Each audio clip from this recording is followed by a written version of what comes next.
In this video guys, magawa pala tayo ng dishwashing liquid. Okay. Pwede to pang negosyo guys. At saka maganda to sa pang negosyo. Ayan, nag-prepare tayo ng 15 liters of water pero konti lang muna natin nilagay sa palanggana para ma-mix yung ating S-less. Ano bang ibig sabihin ng S-less? Ang S-less ay sodium lauryl ether sulfate. Yan ang pinakamahirap na i-mix. Di siya basta-basta matunaw kaagad. Kaya gagamit tayo ng PVC pipes. Okay? Yung PVC pipes natin medyo maiksi kasi wala tayong available na mahaba. Kailangan mahaba ang PVC pipes nyo. Hindi pwedeng gumamit ng mga kahoy o ano diha, mga kawayan. Hindi pwede dahil magka-gas yan. Okay, yan ang S-less. Ang itsura ng S-less. Now, ang una natin nilagay is yung scent. Scent para mabango. Okay? Tapos, 1.5 pala yung S-less natin. Tapos, meron tayong EDTA or BKS. Okay? Mix thoroughly pa rin. Mix thoroughly. Okay. Ayan. Nakalagay na yung ating neutralizer. Neutralizer yan. Mix pa rin. Mix, mix, mix. Ayan. Neutralizer. Tapos yung preservative. May preservative tayo. Okay? Okay. Tapos, meron tayong foam booster. Foam stabilizer. Foam stabilizer yan. Okay, para ma-stabilize ang ating foam. Ganun yun. Yan, mix-mix pa rin, mix-mix pa rin, mga kapatid. Okay.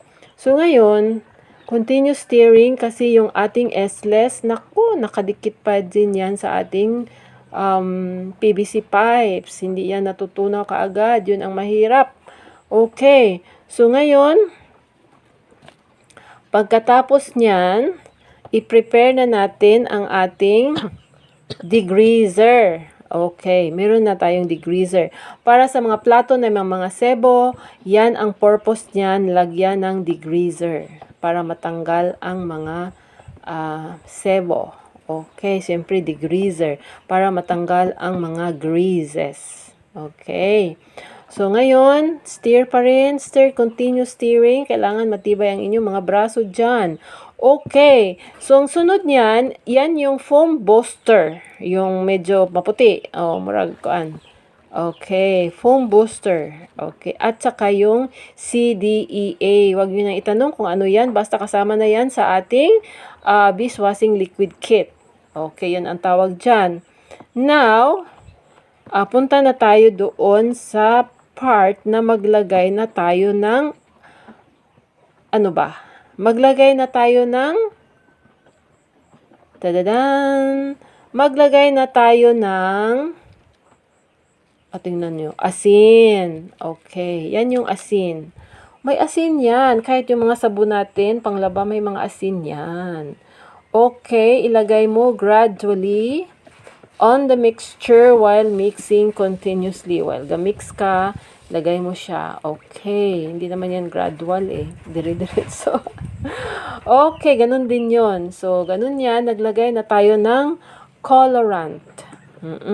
Since ang colorant natin is lemon, depende yan kung pipili ka noong green ba, yung green color, meron ding blue. Okay, meron ding blue. Yung blue is antibac yata 'yon. Oo.